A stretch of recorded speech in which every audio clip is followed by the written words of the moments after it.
EVO.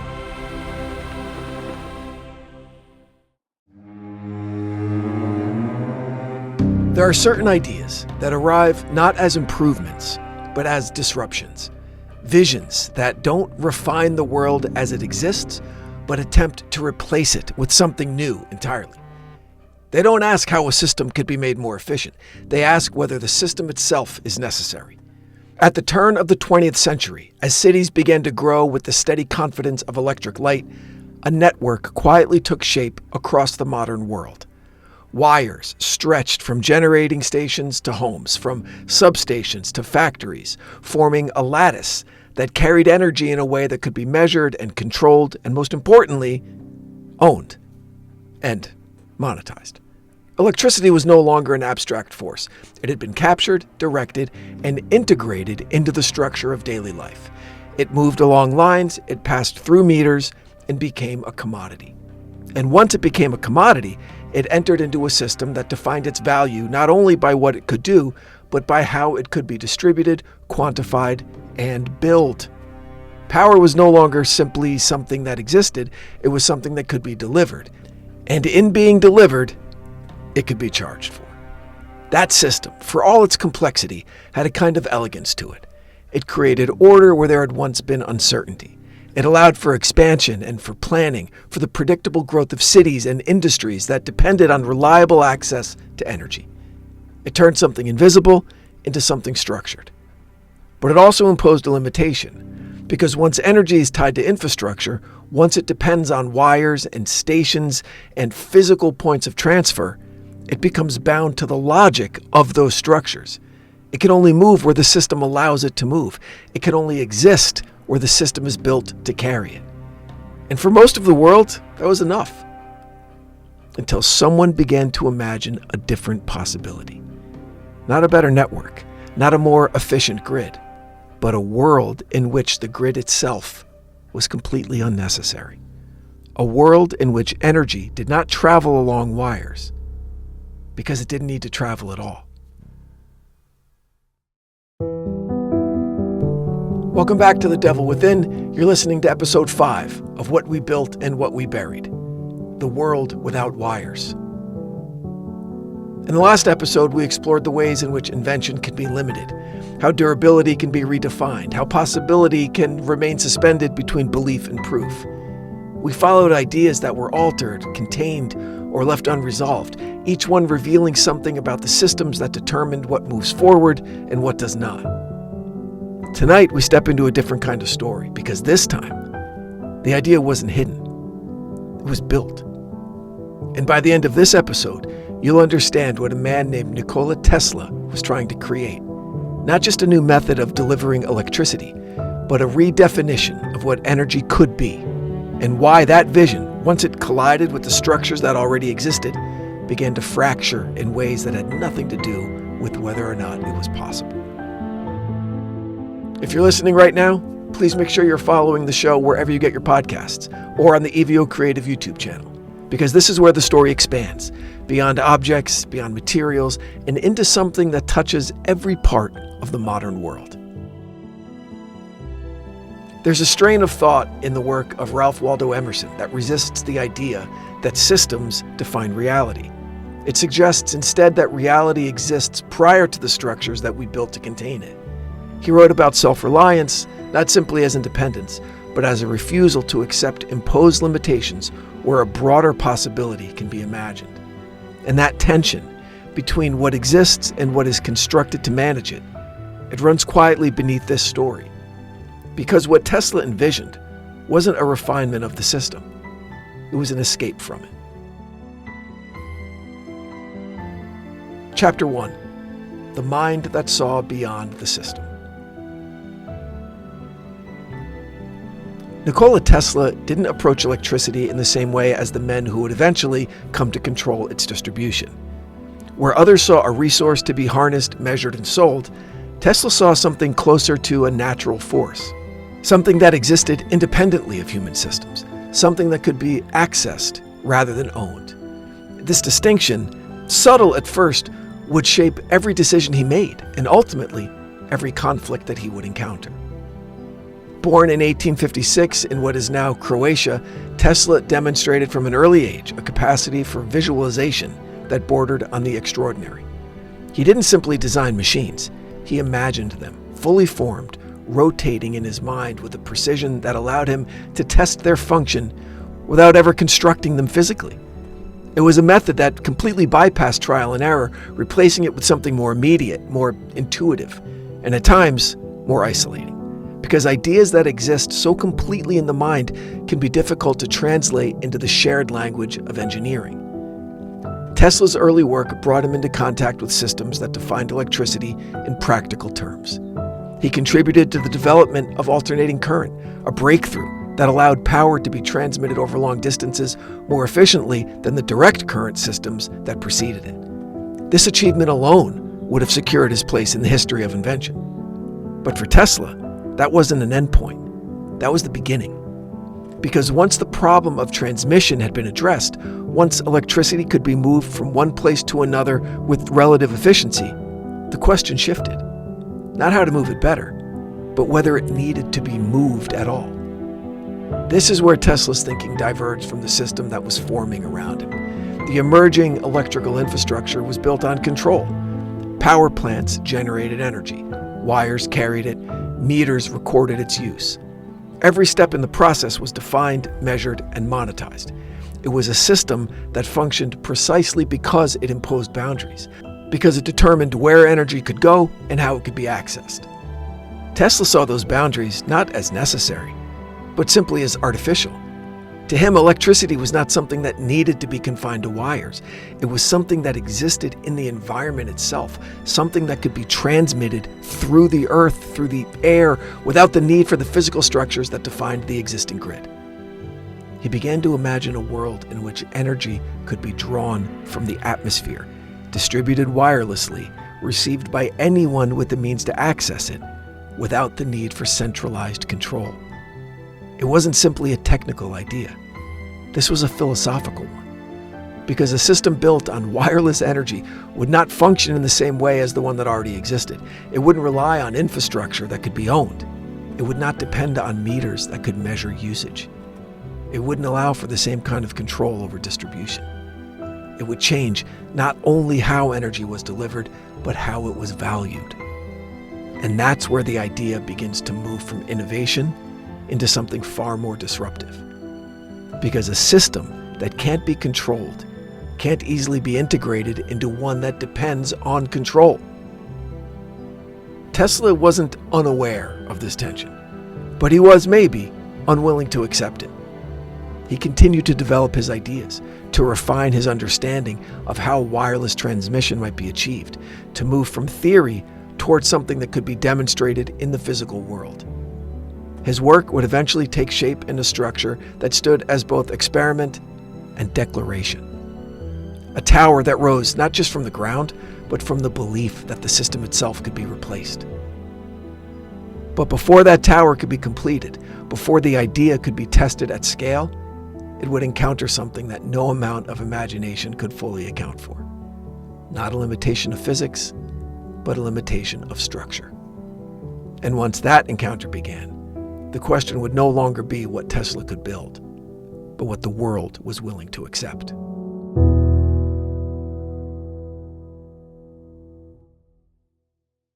Chapter 2. The Tower That Promised Everything. By the time Nikola Tesla committed himself to the construction of a tower on the north shore of Long Island, New York, the idea had already outgrown the language typically used to describe invention. This was not a device in the conventional sense, not a machine designed to perform a specific task within an existing system. It was an attempt to create a new system entirely, one that wouldn't rely on the infrastructure that had come to define the distribution of electricity, but would instead operate through a different understanding of how energy could move. The structure that rose from the ground at Wardenclyffe was imposing in a way that defied easy explanation. Its wooden frame supported a spherical terminal that seemed, to those who saw it, both futuristic and strangely organic, as though it belonged to a different set of principles than the buildings that surrounded it. Beneath the visible portion of the tower extended a network of shafts and tunnels, driven deep into the earth, designed to interact with the planet itself as part of the transmission process. And to Tesla, this wasn't symbolic. This was actually functional. He believed that the Earth could act as a conductor, that electrical energy could be transmitted through it and through the atmosphere in a way that would allow it to be received at distant points without the need for wires. It was an idea that required not just engineering, but a willingness to see the planet as part of the circuit, to reconceptualize the boundaries within which electricity was understood to operate. At its core, Wardenclyffe was an experiment in scale. Tesla had already demonstrated in smaller forms that wireless transmission of energy was indeed possible. He had lit bulbs at a distance without direct connections. He had shown that electrical currents could be induced through space under controlled conditions. But those demonstrations existed within limits. They proved feasibility, but not practicality. The tower was meant to bridge that gap. It was intended to show that what could be done in a lab could be extended into the world, that energy could be transmitted not just across a room, but across distances that would render traditional infrastructure unnecessary. If successful, it would not simply supplement the existing electrical grid. It would replace it. And within that replacement lay the true magnitude of the idea. Because a system built on wireless transmission wouldn't function in the same way as one built on wires. It wouldn't require the same network of physical connections. It wouldn't depend on centralized points of generation in the same way. And perhaps most significantly, it wouldn't easily be measured at the point of use. Energy in such a system would be present rather than delivered, accessible rather than allocated. It's a big difference. And the implications of that shift extended far beyond engineering. They moved into economics, into control, into the structures that define how resources are managed and distributed. And it's here that the story begins to take on a different dimension, one that can't be understood solely through the lens of invention. Because Wardenclyffe was not built in isolation. It required funding, substantial funding. And that funding came from a man whose understanding of systems was rooted not in possibility, but in structure. J.P. Morgan. Morgan's initial support of Tesla's work was not irrational. The idea of wireless communication, of transmitting signals across distances without physical connections, it aligned with emerging technologies that promised to reshape communication. There was, in that aspect of Tesla's vision, a clear path to application, to integration within existing systems of value. But as the scope of the project became clearer, as it expanded beyond communication into the transmission of power itself, the nature of the investment began to change. Because the tower was no longer just about sending information. It was about sending energy. And energy, unlike information, is not easily separated from the systems that control it. As Wardenclyffe rose, so too did the questions surrounding it. Not technical questions alone, though there were many of those, but structural ones. How would such a system be managed? How would access be controlled? How would value be assigned to something that could not easily be measured at the point of use? These weren't peripheral concerns. These were material. These were central. Because a system that can't answer those questions can't be integrated into the world as it exists. Tesla, for his part, continued to build. He moved forward with the confidence of someone who believed that the validity of the idea would eventually outweigh the concerns that surrounded it. The tower, once completed, would demonstrate what was possible. And in doing so, it would force a reconsideration of the systems that had previously defined the limits of that possibility. But the tower wasn't yet complete, and before it could be, those questions would demand an answer. And not from Tesla, from the man who had made its construction possible. And in that moment, the focus of the story begins to shift, away from what could be built and toward what could be sustained.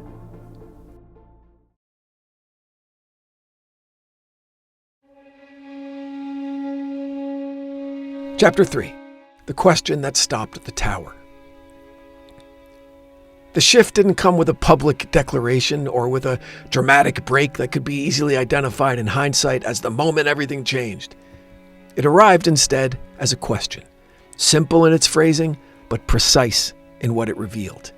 As the scope of Wardenclyffe became clearer, as the project moved from the transmission of signals toward the transmission of power, J.P. Morgan began to see not just what Tesla was building, but what it implied. There are different ways to understand a system. Tesla saw energy as something to be accessed, something that existed in the world and could be drawn into use without ownership. Morgan saw systems in terms of structure, control, distribution, and return. For him, the value of a system was not only in what it produced, but in how it could be managed, measured, and sustained. It's within that difference that the question emerges. If energy could be transmitted wirelessly, if it could move through the earth and the air, received wherever the conditions allowed, then where exactly does the system assert control? Where is the point of measurement? Where is the point of transaction? Where, in a world without wires, does value attach itself to use? The question is often remembered in a simplified form, distilled into a single line that has followed this story for decades. Where do we put the meter? Whether or not those exact words were spoken matters less than what they represent, because they articulate a problem that's not technical. It's purely structural. A system that depends on measurable exchange can't easily accommodate something that resists measurement. Without a defined point of delivery, without a boundary between provider and user, the mechanisms that assign value start to break down. The relationship between production and consumption becomes diffuse, difficult to regulate, difficult to sustain within the frameworks that have already been established. For Tesla, this wasn't a flaw. This was the whole point. The removal of those boundaries was what made the system transformative. It was what allowed energy to exist not as a commodity, but as a condition, something present and accessible, something that didn't require mediation. For Morgan, and for the structures he represented, that same removal posed a different kind of problem. Not because it was impossible, but because it was uncontrollable. And systems built on control don't easily adapt to conditions that remove that control. The withdrawal of support didn't arrive as a confrontation. It didn't take the form of a rejection of Tesla's ideas and principle. It was quieter than that. Funding slowed, priorities shifted. The project, which had once moved forward with momentum, began to stall. Then construction halted altogether. The tower remained, unfinished in its purpose, complete enough to suggest what it had been intended to do, but incomplete in the one way that mattered most. It never got a chance to prove itself. And in that absence of proof, the idea that it represented began to lose its foothold. Not because it had been disproven, but because it had not been allowed to complete the process by which proof could be established. This is where the story resists simplification. Because it's tempting to frame what happened as suppression, as a deliberate effort to prevent an idea from entering the world. And maybe. And that framing provides clarity. It assigns intention. It creates a narrative in which something valuable was actively contained. But the reality is more difficult to isolate. Nothing was destroyed. Nothing was publicly denied. The project was simply allowed to stop. And once it stopped, it didn't restart. The tower stood for a time as a reminder of what had been attempted, a structure that pointed toward a possibility that had not been realized. Eventually, it was dismantled, its materials repurposed, its physical presence erased. What remained was not the system Tesla had envisioned, but the question it had raised. A question that does not resolve itself easily, because it exists at the intersection of two truths that are not easily reconciled. That something may have been possible, and that the world into which it would have emerged was not structured to accommodate it.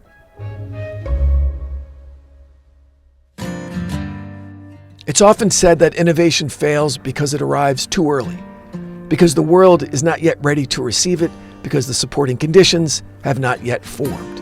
And there's truth in that. But there's another possibility, one that's less frequently considered.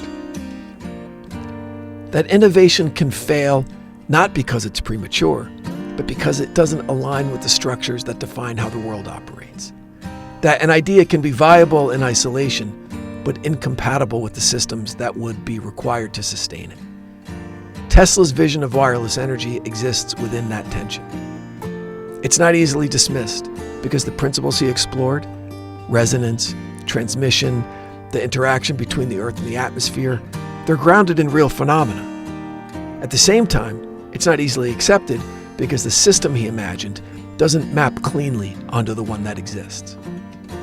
And so it remains, like the tower that once stood at Wardenclyffe, suspended between possibility and absence. Not fully realized, not fully understood, but difficult to ignore.